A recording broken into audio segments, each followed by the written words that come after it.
Your brand may be staying on top of current trends, but are you agile enough to stay relevant, resilient, and successful as customers, competition, and the world continues to change at a breakneck pace? I'm thrilled to share the newly revised version of my first book, The Agile Brand. I'm calling it The Agile Brand Revisited. It's been updated to reflect our continually changing world, and it provides 7 principles that form the backbone of an agile brand, offering detailed insights and actionable steps for incorporating them into your business strategy. This is the book that started it all, and I'm excited to share it with you. It's now available in print and digital formats and available everywhere. Learn more by going to the Agile Brand Guide website at www.agilebrandguide.com. Welcome to Season 4 of The Agile Brand with Greg Kihlstrom, where we discuss business agility through customer experience, employee experience, and digital transformation. I'm your host, Greg Kihlstrom. The Agile World podcast is brought to you by TEKsystems, an industry leader in full-stack technology services, talent services, and real-world application. For more information, go to teksystems.com. To read more about the topics discussed on this show, you can go to my website at gregkihlstrom.com and read my latest articles or get a copy of my latest book, Meaningful Measurement of the Customer Experience, now available on Amazon and other retailers. My name is Greg Kihlstrom, and I'm the host of the Agile Brand podcast. Today, we're going to talk about how Agile brands are able to more successfully reach and adapt to customers in a continual state of change.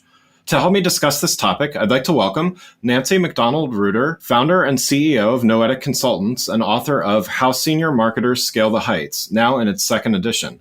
Nancie, welcome to the show. Thank you. I'm really happy to be here. You have built a great show, Greg, and I'm honored to be a part of it.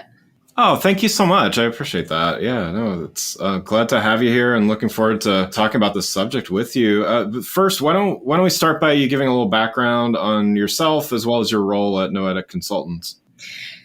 Sure. So I was born and raised in New Jersey. I always like to start with that. Some people have feelings about New Jersey, so I like to put that out there right from the start. And I founded Noetic, which is a marketing consulting firm, about 20 years ago, actually. So This is our 20th year in business, which is wow, congrats. Yeah, thank you. I guess time flies when you're having fun. I just can't believe it has been that amount of time.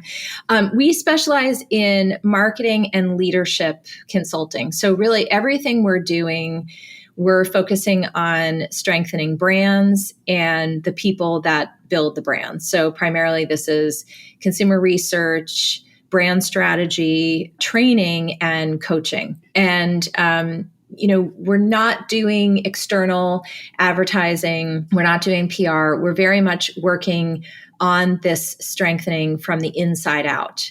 So we're looking at accelerating growth by really creating that internal strength so that all of the external efforts can be very focused and effective and really caring for the health of what's going on with the people who are building the organization from a marketing perspective. So specifically, we do a lot of qualitative and quantitative research. We spend time defining target audiences, in the branding space, branding, rebranding, brand architecture, brand positioning.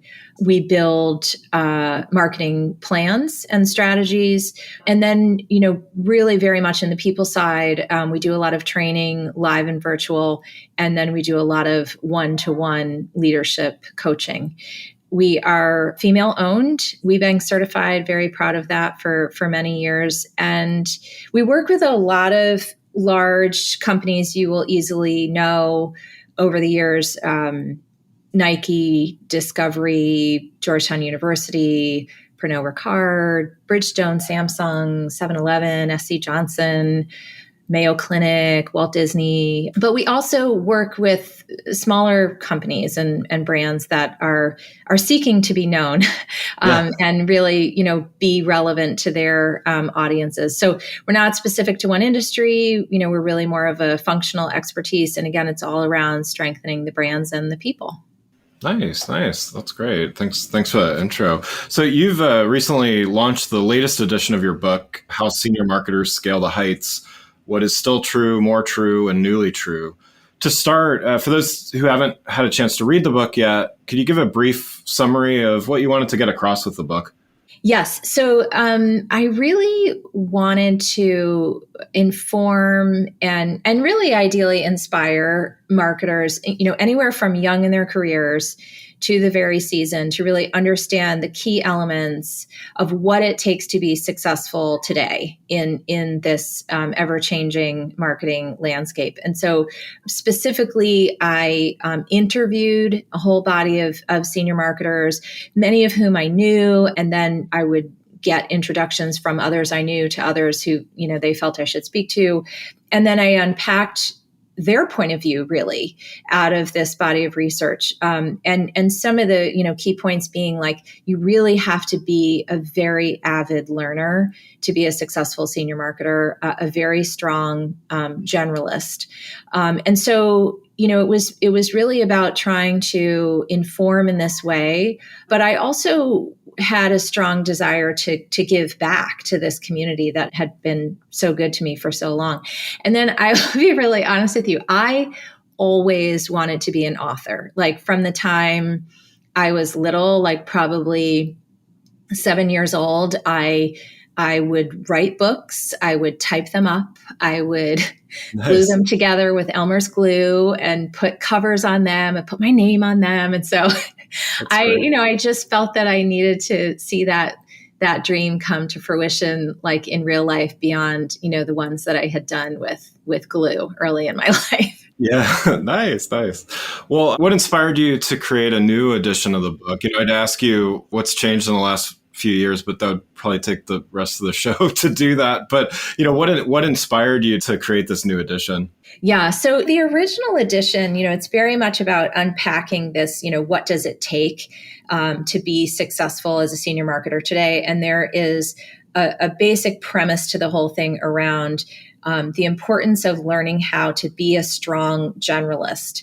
And this means tapping into both the art and the science sides of the skill set.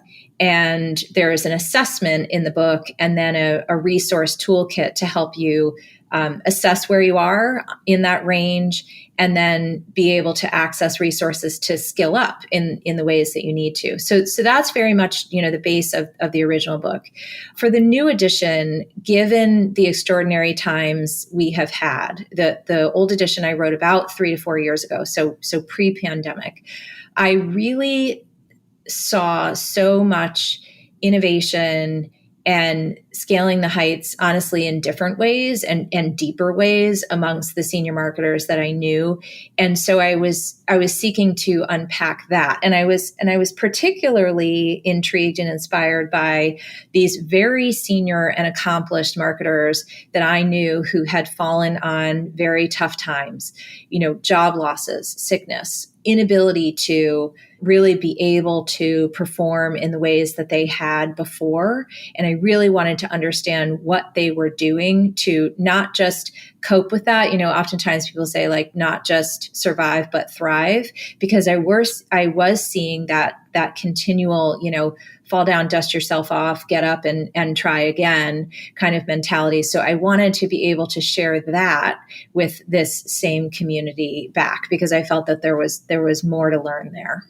Yeah, definitely. Yeah, and that seems to be, I've heard that a bit about, there are certainly a lot of terrible and unfortunate things have happened over the last several years, but there have been a lot of success stories, and there have been a lot of people that when put under pressure have performed probably better than they ever had in their careers as well. So is that kind of what you're seeing as well? Yes, very much so. I, for example, know a woman who is the head of marketing. She was the number 2 and was given the most senior role for a transportation company that was going through Chapter 11 in COVID. And I watched her take on, it doubled the size of her staff, and they reorged and they laid off and they had to change their business model. She had all of it coming at her at once. And she grew stronger during that time. I watched her scale in ways that she hadn't frankly needed to in the past, but also, she tapped into resources that, a reservoir, that she had. I saw a senior marketer who was extremely senior at Nike, and that whole layer got laid off. the entire layer in North America, and watch this person reimagine his career. Really look at things, that just working at such a high level for such a long time at such an intensity, and then really taking the time to say, what do I want my purpose to be? So I think, those are two like vastly different examples, right? Somebody who it's like all of a sudden, the train stopped and you got to go somewhere else. And then somebody else who was like, no, the train is now barreling down the tracks faster than you can possibly imagine. And yet I was seeing it both, in both extremely different scenarios, the way in which they were tapping into this learning. Like at the end of the day, it really is so much about being a very strong generalist that has a voracious appetite to get curious about what's happening and then determining what can best be done. Yeah. Yeah. Well, yeah, let's talk a little bit more about this and maybe even, keying on something in each of the stories that you just shared. So, it's not always called Agile in organizations. I know we're on the Agile brand podcast here, but not everybody is a certified Scrum Master and all that stuff, much to my chagrin. But, I know. You wish everyone was. Right. What a great world it would be if everyone was. I think at least. But yeah, I'd have to think about that a little bit more. Maybe variety is good. But this need for adaptivity, change management, as you just illustrated in sharing some of those stories, it's always present. So is this across the board that you're seeing, have events over the last few years helped or hurt brands' ability to be adaptive to their customers' needs? A little bit of both. The key way that I see that the world dynamics have made it more difficult for brands is in access, certainly during, most notably in 2020 and 2021, really having good access to customers and learning in as intimate a way as one could do, in the before time. So specifically what I mean by that is that it was very difficult to really do meaningful market research with your audiences during the height of what was going on. Because if you were, first of all, budgets were being cut left and right. And secondly, it really came across as tone deaf. Like you couldn't really be talking to anybody about anything except COVID. How could you be talking to them about their purchase habits in a category, right? Like it just was insensitive, at that time. And so while, we're a bit past that now, I do believe I observe it to be true that organizations in this area are a bit behind, both because they weren't able to do that due diligence in that gap, and their audiences' habits and behaviors and mindsets changed so much during that time, including, should I even have this as my key priority audience anymore? Or has the world changed so much that, I need to be looking at a different audience, or that audience has changed so much. So that's one of the ways in which it's quite a scramble.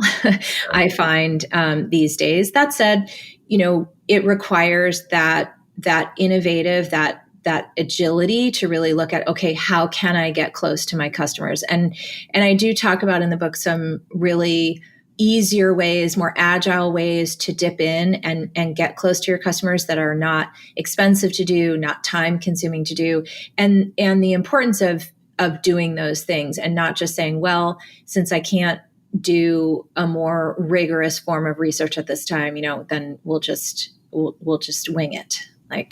Not a good plan. Yeah. And so from a leader perspective, what are some of the ways that, what are some of the things that still get in the way of leaders being willing to continually adapt to customers' needs? Yeah, for the leaders, there is a lot of time and attention, and I'll say struggle in the space of making sure that their internal teams are healthy and strong. And because we, at Noetic, we spend our time focused on that, on the internal side, and getting that strong to ensure that you can be, walking the talk authentically of your brand and your growth out in the world. We're very focused on that space. So, whether we're thinking about retention issues, morale issues, reorgs, people being at a distance, making it more difficult to have the kind of communication one could have when we were all in person all the time, and you could read the cues in the room and you could see whether a person, looked pale and not themselves, and, have more of a sense. So communication and staying close and ensuring that your teams are healthy has gotten a lot harder. And that, I suspect that, my world is more so in the marketing space, but I suspect that this is just true for leaders in general in organizations. So a lot of the senior marketers I talked to, they talked a lot about trying out all different kinds of communication mechanisms and then seeing what seemed to work, and then, continuing to test and learn their way. Whether that's like, do people want to lean into Teams channels, and is that a way that can help us like stay in conversation throughout the day, or is that more of a burden given our culture? Do people want to get off of video? Right. Should we require you having your cameras on as we're able to come in person? How often should we do that? Should we do that at all? What is it that people want? So all of these things, we could say on the one hand, have become like a very rigorous distraction from what was the job before. And yet I believe where they started out as a rigorous distraction, they've become, for those who are unlocking it, it's become a huge source of strength. Yeah. If you can really figure out how to keep that team healthy and really deal with people as whole people and not have expectations that you had in the before times, people are able to recognize that, and they're gravitating toward organizations and leaders who are able to deliver that. Yeah. Yeah. So to connect this back to the customer, so how does this need for change and sometimes struggle for change, how does this either enable or potentially get in the way of brands being responsive then to their customers? So, the employee experience and the customer experience connection, how are those related? Yeah. And I think this is where thinking about being that generalist can be so powerful, because what your audiences need to hear and believe from your brand really needs to encompass both sides of that spectrum. So when I refer to, art and science, just to be clear on what I mean there. So art skills are things like intuition, empathy, creativity, idea generation, making connections and insights where it's not obvious. People in the world that you're serving as a brand want to see that you get them, that you feel what they feel, that you're providing something very useful to them. And when I say useful, it doesn't necessarily have to be at that, product or transactional level. It might be at that emotional level. Yeah. Equally, on the science side, this is more the data-driven side of things. And this is where we really do need to make sure that we are looking at what the data is telling us specifically, and especially these days, in those behavioral changes. So you really understand where to be, when and where to be, where to show up, so that you have that resonance and that relevance. And one of the things, I talked about, like in the chapters, there's what's still true, more true, newly true. One of the things that's newly true that I thought was really interesting is that senior marketers were telling me that leaning into the art side first, so the intuition, the storytelling, the empathy side of things is the deal now. Like when you're in chaotic times, sometimes you just have to move and you have to respond and you have to be there inside your organization and outside for your customers. And you don't necessarily have the luxury of time to do the data gathering up front. Certainly it matters, and you need to do it, and you need to validate and test and learn still. But leading with art enables that closer connection with customers, and then frankly, if you get it wrong, you clean it up and fix it and do better the next time. Yeah. Yeah. Well, so to kind of lean into to the science side of that, then, how do you measure success of the ability to adapt and change? And I agree with what you're saying as far as sometimes you don't have the luxury of being able to step back, measure, and sometimes you just have to kind of do the right thing, right? But, how do brands measure the success of their ability to change and adapt to, whether that's external or internal? Yeah, I am a strong proponent that it really is important to measure your progress over time. And I do think you can take even what are technically qualitative measures and you can quantify. So one of the things, for example, that we do in our organization is we have what's called a brand health diagnostic, and it really measures across with key questions, and it helps you look at how is the health of your organization and your brand by asking key questions. And you can dipstick that. You can do it quarterly, you can do it yearly, like whatever is, appropriate. Yeah. So some form of being able to have a tool or tools to be able to measure that progress over time, so you can really keep yourself honest on where are we progressing, where are we continuing to see weakness if we are, where are we not doing so well where we were doing well before. And when dollars are thin and, and time is short, it costs very little but time, for example, to do a social audit once a quarter and look at what is being said about your organization inside and out. Yeah. And then internally, as we talk about the importance of these internal audience, simple surveys can help you know where you stand now and how you're moving forward or you're not moving forward. I'll give you a quick anecdote in this space. So we work with a global healthcare company, and they started monitoring quarterly and annually monitoring their brand health through a fairly rigorous study. And pre-pandemic, they continue to do well on most all measures. I mean, they're a big, well-known, revered brand. Yeah. And pre-pandemic, they saw certain competitors just inching on them. And if you didn't really look across those quarters and across the time, you wouldn't have seen it. So I think that that measuring of progress over time is really, really critical to knowing how do we need to adapt and change. Yeah, I think that's great. Wonderful. Well, one last question before we wrap up here. As a fellow author, I always like to ask a little bit about the process of writing. So, in writing the latest edition of your book, How Senior Marketers Scale the Heights, what did you learn through the writing process, or what might you have done differently in writing a follow-up? Yeah. So I have to tell you that I think I did everything the hard way the first time.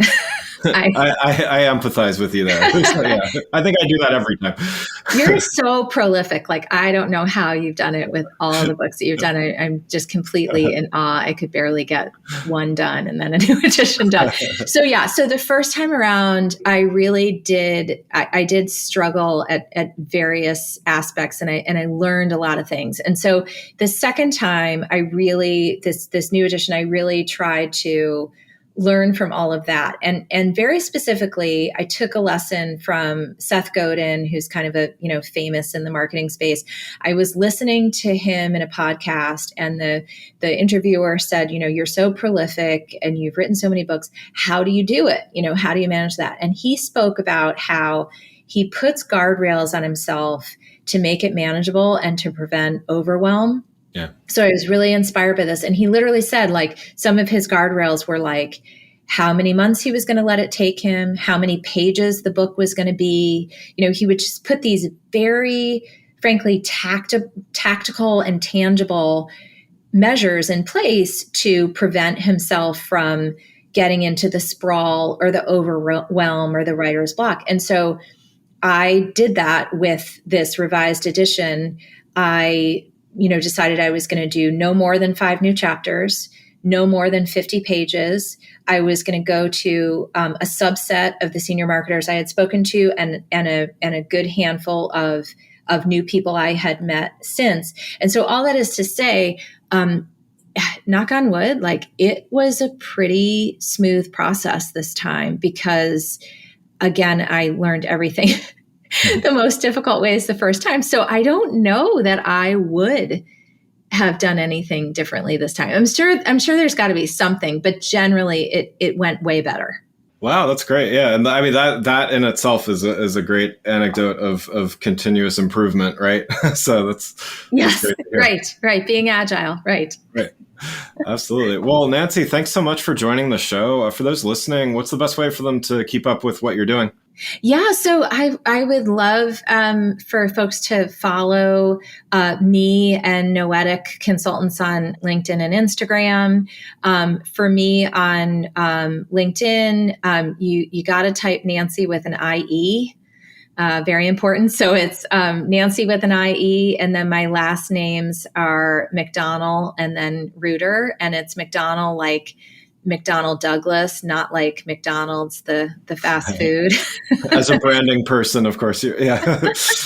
Yeah, exactly. And then Ruder is rude with an R on the end. Perfect. Well, again, I'd like to thank Nancie McDonnell Ruder, founder and CEO of Noetic Consultants, and author of How Senior Marketers Scale the Heights: What is Still True, More True, and Newly True, now in its second edition, for joining the show. Thanks for listening to The Agile Brand with Greg Kihlstrom. Talk with you next week. Thanks again for listening to The Agile Brand with Greg Kihlstrom podcast, brought to you by Tech Systems. If you enjoyed the show, please take a minute to subscribe on your podcast channel of choice and leave us a rating so that others can find the show more easily. You can access more episodes of the show at www.theagilebrand.show. To get a copy of my latest book, Meaningful Measurement of the Customer Experience, visit my website at gregkihlstrom.com. Until next week, stay agile.